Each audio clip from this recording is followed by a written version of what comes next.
नगरी नाम के एक छोटे से गांव में धनीराम अपनी 3 बेटियों के साथ रहता था। उसकी सबसे छोटी बेटी बहुत ही सुंदर और गुणवान थी। धनीराम अपनी दोनों बड़ी बेटी उषा और पीकू से भी ज्यादा प्यार अपनी छोटी बेटी सोना को करता था। अरे कहाँ हो मेरी प्यारी बेटियों, देखो मैं तुम्हारे लिए मेले से बहुत सुंदर सुंदर उपहार लाया हूँ। धनीराम की आवाज सुनकर उषा और पीकू बाहर आंगन में आती हैं। अरे वाह पिताजी, आप आ गए, दिखाइए तो जरा आप मेरे लिए मेले से क्या लेकर आए हैं। ये देखो उषा बेटी, तुम्हारे लिए मैं ये झुमके लाया हूँ। तुम्हें झुमके बहुत पसंद है ना, देखो। अरे ये झुमके तो बहुत सुंदर है पिताजी, मुझे ये बहुत पसंद आए, धन्यवाद पिताजी। अरे पिताजी आप मेरे लिए क्या लाए हैं, जल्दी से दिखाइए ना, मुझसे तो बिल्कुल भी सब्र नहीं हो रहा है, दिखाइए ना पिताजी। अरे हाँ हाँ पीकू बेटा, ये देखो मैं तुम्हारे लिए ये पायल लेके आया हूँ। मेले में यही सबसे सुंदर पायल थी, हाँ, जो मैंने तुम्हारे लिए खरीद ली। तुम्हें पायल पहनना पसंद है ना? आप मेरे लिए ये पायल लाए हैं? पायल सुंदर है पिताजी, लेकिन मुझे तो ये हार पसंद है, क्या मैं ये ले सकती हूँ पिताजी? तो ये हार तो मैं सोना बिटिया के लिए लाया हूँ, उस पर ये खूब जचेगा। ये सुनकर पीकू गुस्से से लाल हो जाती है। तभी सोना अपने कमरे में से बाहर आती है। अरे पिताजी आप आ गए, मेरे प्यारे पिताजी, कितनी देर लगा दी आपने आने में। अरे सोना बिटिया, ये देखो मैं तुम्हारे लिए मेले से क्या लाया हूँ। ये देखो, ये हार मैं तुम्हारे लिए लाया हूँ, तुम पर ये बहुत सुंदर लगेगा। सोना हार देखकर बहुत खुश हो जाती है। अरे ये सच में कितना सुंदर है पिताजी, मैं इसे अपनी सहेली रिंकी के जन्मदिन में पहनकर जाऊंगी। आप मुझे लेकर चलेंगे ना पिताजी रिंकी के जन्मदिन पर? नहीं सोना बिटिया, मैं तुम्हें नहीं ले जा सकता, मुझे जरूरी काम से गांव से बाहर जाना है, इसलिए तुम अपनी दोनों बहनों के साथ चली जाना। इसके बाद सोना वो हार लेकर अपने कमरे में चली जाती है और धनीराम भी वहाँ से चला जाता है। वहाँ खड़ी उषा और पीकू ये सब बातें सुन रही होती हैं। तभी पीकू उषा से, देखा उषा दीदी, उस चालाक सोना को कैसे पिताजी ने सबसे सुंदर हार दे दिया, अब वो सोना और सुंदर हार पहनकर हमें रोज दिलाएगी। हाँ सही कह रही हो तुम, इस सोना ने न जाने कौन सा जादू कर दिया है, पिताजी हम दोनों से भी ज्यादा इस सोना से प्यार करते हैं। पीकू अपना सिर हिलाते हुए हाँ कहती है। उसके बाद दोनों अपने कमरे में चली जाती हैं। अगली सुबह सोना बहुत सुंदर ड्रेस पहनती है और वो हार भी, जो सोना के गले में बहुत चमकदार और सुंदर लग रहा होता है, जिसे देखकर दोनों बहनों को गुस्सा आ जाता है। इसके बाद तीनों बहनें रिंकी के घर जाने लगती हैं। कुछ दूरी पर चलने के बाद, मुझे लगता है हमें जंगल के रास्ते से चलना चाहिए, इससे हम रिंकी के घर जल्दी पहुंच जाएंगे। ठीक है, जंगल के रास्ते से ही चलते हैं, लेकिन वो जंगल तो काफी डरावना है, वहाँ से जाना क्या सही होगा? गांव के लोग उस जंगल के बारे में तरह तरह की बातें करते हैं। देखो जंगल कोई डरावना नहीं है, गांव के लोग तो बस ऐसे ही बोलते रहते हैं। तुम्हें अपनी दोस्त के जन्मदिन पर जाना है या नहीं, चुपचाप चलो, समझी तुम? पीकू की ये बात सुनकर सोना उदास हो जाती है और उषा पीकू के साथ जंगल की ओर चलने लगती है। जंगल में आते ही, अरे मुझे तो बहुत प्यास लग रही है, प्यास के मारे मुझसे और चला नहीं जाएगा, मैं पास वाली नदी से पानी पीकर आती हूँ, तुम दोनों यहीं खड़ी रहना। ये कहने के बाद उषा वहाँ से चली जाती है। काफी देर बाद जब उषा वापस नहीं आती तब, अरे ये उषा दीदी कहाँ रह गई हैं? मैं उन्हें देखकर आती हूँ, तुम यहीं खड़े रहना, समझी? कहीं जाना मत यहाँ से। लेकिन दीदी मुझे इस जंगल में वैसे ही काफी डर लग रहा है, आप मत जाइए। मैं उषा दीदी को देखने जा रही हूँ, न जाने वो कहाँ रह गई हैं। अगर पिताजी को पता चल गया तो बहुत गुस्सा करेंगे, तुम चुपचाप यहीं खड़ी रहना, मैं उषा दीदी को लेकर अभी आती हूँ। ये बोलकर पीकू वहाँ से चली जाती है। बेचारी सोना जंगल में खड़ी बहुत डर रही होती है। सोना को जंगल में शाम हो जाती है, लेकिन उसकी दोनों बहनें वापस नहीं आती। जब रात तक भी उसकी बहनें नहीं आती तो सोना रोने लगती है कि तभी सोना को जंगल में किसी के आने की आवाज सुनाई देती है। थोड़ी देर बाद सोना देखती है कि एक बहुत डरावनी बुढ़िया जिसकी आंखें लाल होती हैं, उसने काले रंग की साड़ी पहनी होती है। वो सोना की तरफ काफी तेजी से आ रही होती है। मैं तुम्हें नहीं छोड़ूंगी। आज कितने दिन बाद मैं किसी इंसान का मांस खाऊंगी। ये सुनकर सोना डर जाती है और वहां से भागने लगती है और वो डरावनी बुढ़िया उसके पीछे भाग रही होती है। सोना भाग ही रही होती है, तभी उसे जंगल में एक बहुत बड़े पेड़ के तने पर चमकता हुआ दरवाजा नजर आता है, जिसके चारों तरफ बहुत रोशनी होती है। सोना उस चमकते हुए दरवाजे के अंदर चली जाती है। उस दरवाजे के अंदर एक अलग ही दुनिया होती है। वहाँ चारों तरफ सुंदर सुंदर फूल होते हैं और अलग अलग तरह के जानवर। बहुत सारे छोटे छोटे सुंदर पेड़ होते हैं और उन सब के बीच एक बहुत बड़ा और विशाल चमचमाता हुआ एक पेड़ होता है, जिसके ऊपर बहुत सुंदर तितलियां बैठी होती हैं। उस पर रंग बिरंगे फल लगे होते हैं जो देखने में बहुत सुंदर लग रहे होते हैं। उस विशाल पेड़ के सामने बहुत सुंदर नदी भी होती है।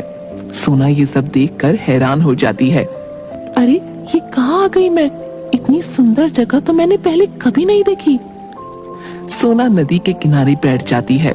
थोड़ी देर बाद सोना को प्यास लगती है और जैसे ही वो उस नदी से पानी पीती है, तभी सोना को एक आवाज आती है। जादुई पेड़ की नगरी में तुम्हारा स्वागत है सोना। सोना ये आवाज सुनकर चौंक जाती है। फिर आवाज आती है, जादुई पेड़ की नगरी में तुम्हारा स्वागत है सोना। कौन है? यहाँ सामने आओ। कौन पुकार रहा है मुझे? मैं तुम्हारे सामने ही हूँ सोना। मेरा नाम जादुई पेड़ है। इस जादुई पेड़ की नगरी में कोई नहीं आ सकता। यहाँ सिर्फ वही इंसान आ सकता है जिसका हृदय साफ और कोमल होता है। उस विशाल पेड़ की तरफ देखते हुए, ओह, तो ये तुम हो? क्या तुम जादुई पेड़ हो? तुम बहुत सुंदर और विशाल हो। क्या तुम मेरी सहायता कर सकते हो जादुई पेड़? मैं यहाँ से अपने घर जाना चाहती हूँ। मुझे सब पता है सोना। तुम्हारी बहनें तुम्हें इस जंगल में छोड़कर चली गई हैं। नहीं, ऐसा नहीं हो सकता। जरूर कोई बात हो गई होगी। मेरी बहनें मुझसे बहुत प्यार करती हैं। वो ऐसा नहीं कर सकती हैं। और सोना रोने लगती है। चुप हो जाओ सोना। तुम यहाँ सुरक्षित हो। हे सुंदर पेड़, क्या मैं कभी अपने घर नहीं जा पाऊंगी? नहीं सोना, तुम जरूर जाओगी, लेकिन मैं तुम्हें इस जंगल से बाहर नहीं ले जा सकता हूँ। जब कोई भला इंसान मेरी इस नदी का पानी पिएगा, तो वही तुम्हें इस जंगल से बाहर ले जा पाएगा। तुम्हें उसका इंतजार करना होगा, और जब तक वो नहीं आ जाता, तुम्हें इसी जंगल में रहना होगा। कुछ देर बाद, हे विशाल पेड़, मुझे बहुत भूख लगी है। सोना, मेरी टहनियों में से एक पत्ता तोड़ो और आंख बंद करके जो भी तुम मांगोगी वही तुम्हारे सामने आ जाएगा। सोना ऐसा ही करती है कि तभी उसके सामने खाने की तरह तरह के मजेदार पकवान आ जाते हैं। जब भी सोना को भूख लगती, सोना ऐसा ही करती। ऐसे जंगल में ही सोना को बहुत दिन बीत जाते हैं। सोना रोज किसी के आने का इंतजार करने लगी कि कब कोई आएगा और उसे उसके घर लेकर जाएगा। एक दिन सोना उस विशाल पेड़ की छाया में बैठी थी कि तभी अचानक एक फूल आकर सोना के सिर पर गिरा। जब सोना उस फूल को अपने हाथ में लेती है, तो उसमें से 2 तितलियां निकलती हैं। सोना उन तितलियों को देखकर बहुत खुश हो जाती है। वो तितलियां उड़ने लगती हैं। सोना भी उनके पीछे भागने लगती है। सोना तितलियों के पीछे भाग रही होती है कि तभी उसे एक बूढ़े आदमी के रोने की आवाज सुनाई देती है, जो बोल रहा होता है, मुझे बहुत प्यास लगी है, कोई तो मुझे पानी पिलाओ। सोना उसके पास जाकर देखती है कि एक बूढ़ा आदमी एक छोटे से पेड़ के नीचे बैठा रो रहा था। वो देखने में काफी डरावना था, जो सफेद कपड़े पहने हुआ था। सोना उसके पास जाती है। कौन है आप? क्यों रो रहे हैं? मुझे बहुत प्यास लगी है, मुझे पानी पिलाओ सुंदर लड़की। लेकिन आप हैं कौन और यहाँ इस जंगल में कैसे आए? मैं विशालगढ़ का राजा अमरदेव हूँ। मैं यहाँ एक बार शिकार करने आया था। मैंने इस जंगल में एक भालू को देखा और उसे अपने तीर से घायल कर दिया। लेकिन वो कोई साधारण भालू नहीं था, बल्कि एक तपस्वी था जो वेश बदलकर तपस्या कर रहा था। उसने मुझे श्राप दिया और मैं एक सुंदर राजकुमार से एक बुरी शक्ल का बुढ़ा इंसान बन गया और तभी से यहीं इस जंगल में कैद हूँ। मैं कई सालों से बहुत प्यासा हूँ। मुझे पानी चाहिए, लेकिन मैं इस पेड़ के नीचे से उठ नहीं सकता। न जाने कब मुझे इस श्राप से मुक्ति मिलेगी। क्या तुम मेरे लिए पानी ला सकती हो? हाँ, मैं अभी आपके लिए पानी लेकर आती हूँ। और सोना वही उस जादुई पेड़ के पास जाती है और उस पेड़ की टहनी से एक पत्ता तोड़ लेती है। विशाल पेड़ के पास वाली नदी से उस पत्ते में पानी भरती है और उस बूढ़े के पास जाती है। ये लो, तुम ये पानी पी लो। बूढ़ा जैसे ही वो पानी पीता है, अचानक से एक सुंदर युवक के रूप में बदल जाता है। अरे, मैं तो अपने पुराने रूप में आ गया। तुम्हारा बहुत बहुत शुक्रिया सुंदर लड़की। तभी उन दोनों को एक आवाज सुनाई देती है। राजकुमार अमरदेव, तुम श्राप से मुक्त हो गए हो। सोना एक साफ दिल की लड़की है, जिसके हाथ से पानी पीकर तुम दोबारा से अपने असली रूप में आ गए हो। अब तुम ही सोना को इस जंगल से बाहर लेकर जा सकते हो, क्योंकि तुम्हारी एक गलती की सजा तुम्हें मिल चुकी है और तुम्हारा दिल भी सोना की तरह एकदम साफ है। हे जादुई पेड़, क्या अब हम इस जंगल से बाहर जा सकते हैं? लेकिन कैसे? मेरे सामने वाली नदी के जरिए तुम इस जंगल से उस पार पहुंच जाना। उस पार जाते ही तुम अपनी दुनिया में चले जाओगे। तभी पेड़ की शक्तियों से अचानक से उस नदी में एक बहुत सुंदर नाव आ जाती है। ये नाव तुम्हें उस पार पहुंचा देगी मेरे बच्चों। तुम्हारा बहुत बहुत धन्यवाद जादुई पेड़, तुम बहुत अच्छे हो। मैं तुम्हें बहुत याद करूंगी।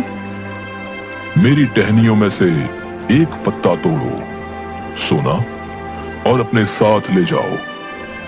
तुम्हें जब भी मेरी याद आएगी, मैं तुम्हारे सामने आ जाऊंगा सोना। लेकिन कभी भी किसी को मेरे बारे में नहीं बताना सोना। मैं एक रहस्यमयी पेड़ हूं। मेरी इस जादुई नगरी के बारे में बाहरी दुनिया को नहीं पता लगना चाहिए। ठीक है रहस्यमयी पेड़, मैं कभी किसी को तुम्हारे बारे में नहीं बताऊंगी और न ही तुम्हारी इस जादुई नगरी के बारे में किसी को बताऊंगी। पेड़ अपनी उदास भरी आंखों से दोनों को विदा करता है। इसके बाद दोनों उस नाव में बैठते हैं और फिर से अपने गांव में आ जाते हैं। वो राजकुमार सोना को उसके घर लेकर जाता है। तभी धनी राम अपने घर में उदास बैठा होता है। सोना को देखते ही, अरे मेरी प्यारी बेटी, तुम आ गई। कहाँ चली गई थी तुम? जंगल में से अपनी बहनों को छोड़कर मैंने तुम्हें कितना ढूंढा। सोना को देखकर उसकी बहनें हैरान हो जाती हैं। अरे उषा दीदी, ये कैसे वापस आ गई? अब ये पिताजी को सब बता देगी कि हम दोनों इसे जंगल में छोड़कर आए थे। अब पिताजी तो हमें घर से ही निकाल देंगे। मुझे माफ कर दीजिए पिताजी, मैं डर के मारे जंगल से आगे निकल गई थी। इसमें उषा और पीकू दीदी की कोई गलती नहीं है और उस जंगल से मैं बाहर ही नहीं निकल पा रही थी। लेकिन जंगल से इस राजकुमार ने ही मुझे निकाला और यहाँ आपके पास लेकर आ गए। ये सब बातें उसकी बहनें सुन रही थीं और उन्हें अपनी गलती का एहसास हुआ। उषा और पीकू सोना के पास आती हैं। हमें माफ कर दो प्यारी बहन, हमने तुम्हारे साथ बहुत गलत किया। तुम सच में दिल की बहुत अच्छी हो, हमें माफ कर दो। कोई बात नहीं मेरी प्यारी बहनों, मुझे पता है आप दोनों मुझसे बहुत प्यार करती हो। मेरे लिए इतना ही काफी है कि आप दोनों को अपनी गलती का एहसास हो गया। मुझे आप दोनों से कोई शिकायत नहीं। इसके बाद तीनों बहनें गले मिलती हैं। हे राजकुमार, तुम मेरी सबसे प्यारी बेटी को जंगल से निकाल कर लाए हो। तुम्हारी वजह से ही सोना हमें दोबारा मिल पाई है। तुम बहुत बहादुर हो। क्या तुम हमेशा के लिए सोना की रक्षा करोगे? तुम मेरी बेटी सोना से विवाह करोगे? हाँ, क्यों नहीं, मैं सोना से ही विवाह करूंगा। सोना बहुत साफ दिल की और अच्छी लड़की है। ये मेरे लिए सौभाग्य की बात होगी अगर सोना मेरी पत्नी बनेगी। इसके बाद बड़ी धूमधाम से सोना और उस राजकुमार की शादी की जाती है और सोना हंसी खुशी राजकुमार के साथ उसके महल में रहने लगती है। हमेशा बुराई पर अच्छाई की ही जीत होती है।